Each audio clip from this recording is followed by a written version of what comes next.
آنکھ جھپکی بھی نہیں لب بھی خاموش ہوئے، جب ملی ان سے نظر ہم تو مدہوش ہوئے۔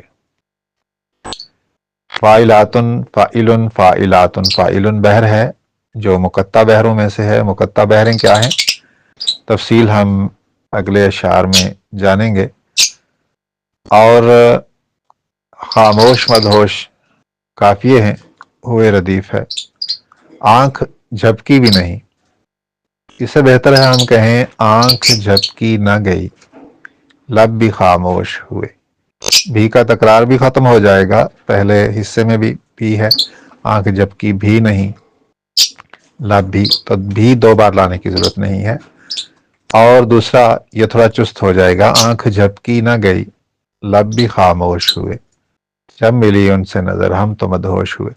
لیکن آنکھ کے جھپکنے کا مدہوش ہونے سے تعلق جو ہے وہ اتنا اچھا نہیں ہے، بلکہ ہم اگر کہیں کہ برعکس ہے تو وہ بہتر ہے۔ مدہوش جب کوئی ہوتا ہے، نیم بے ہوشی کے عالم میں ہوتا ہے، تو آنکھیں بوجھل ہو جاتی ہیں، جبکہ شاعر یہ کہنا چاہتا ہے کہ آنکھیں کھلی کی کھلی رہ گئیں۔ جبکہ مدہوشی میں آنکھیں بوجھل ہو جاتی ہیں، آنکھوں کا کھولنا مشکل ہوتا ہے، آنکھیں بند ہونے کی کوشش کرتی ہیں۔ تو مدہوش ہونے کی حالت میں آنکھ نہ جھپکا جانا یہ تھوڑا عجیب لگے گا، ٹھیک ہے۔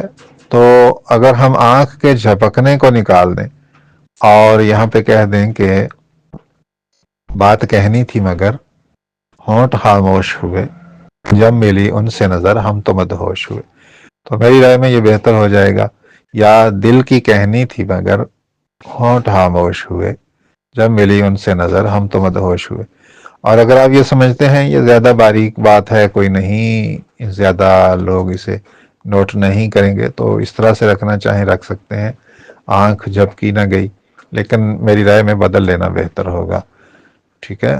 بات کہنی تھی مگر، یا دل کی کہنی تھی مگر ہونٹ خاموش ہوئے، جب ملی ان سے نظر ہم تو مدہوش ہوئے۔ مدہوشی میں ضروری نہیں ہے کہ ہونٹ یا لب خاموش ہو جائیں، لیکن بات کرنے کی طرف رغبت نہیں ہوتی ہونٹوں کی، تو ہم کہہ سکتے ہیں دوسرا حصہ جو ہے پہلے مصرعے کا دوسرا حصہ، ہونٹ خاموش ہو گئے، ہم یہ کہہ سکتے ہیں۔ لیکن آنکھ کا نہ جھپکا جانا یہ تھوڑا عجیب لگے گا، اس لیے ہمیں پہلے مصرعے کا پہلا حصہ بدلنا ہوگا۔ مزید مطلب بھی کہنے کی کوشش کیجیے گا، قافیہ سیاہ پوش، جفا کوش، پرجوش استعمال کر سکتے ہیں، ممکن ہے کوئی اچھا مضمون نکل آئے۔ جن کو آنکھوں سے ملا ان کو پھر ہوش کہاں، جن کو آنکھیں نہ ملیں وہ بلا نوش ہوئے۔ جن کو آنکھوں سے ملا، کیا ملا؟ شراب، وہ تو مؤنث ہے، میں بھی مؤنث ہے، پھر ہونا چاہیے جن کو آنکھوں سے ملی ان کو پھر ہوش کہاں۔ جن کو آنکھیں نہ ملیں، جن کو آنکھیں نہ ملیں، اس سے ذہن جاتا ہے جو اندھے ہیں، جن کو بینائی نصیب نہیں ہوئی۔ لیکن شاید آپ یہ کہنا چاہتے ہیں کہ جن کو ساقی کی آنکھیں نہ ملی، ساقی کی آنکھوں سے آنکھیں دو چار کرنے کا موقع نہ ملا، یا محبوب سے آنکھیں ملانے کا موقع نہ ملا، وہ بلا نوش ہوئے۔ اگر تو یہ کہنا چاہتے ہیں تو پھر آپ کا مصرع جو ہے یہ اس مفہوم کی طرف رہنمائی نہیں کر رہا ہے، اور اگر یہی آپ کا مقصود ہے جو مصرع بتا رہا ہے، یعنی جو نابینا ہے وہ شراب پی کے پھر گزارا کرتے ہیں کیونکہ وہ اس سے آنکھیں نہیں ملا پاتے، تو پھر یہ مصرع اپنا مفہوم دے رہا ہے۔ بہرحال اس میں اگر کچھ تبدیلی کر لی جائے تو میرے خیال میں مضمون بہتر ہو جائے گا۔ اگر ہم کہتے ہیں کہ ان سے آنکھیں جو ملیں میں کی حاجت نہ رہی، ٹھیک ہے، ان سے آنکھیں جو ملی میں کی حاجت نہ رہی، سامنا گر نہ ہوا ہم بلا نوش ہوئے۔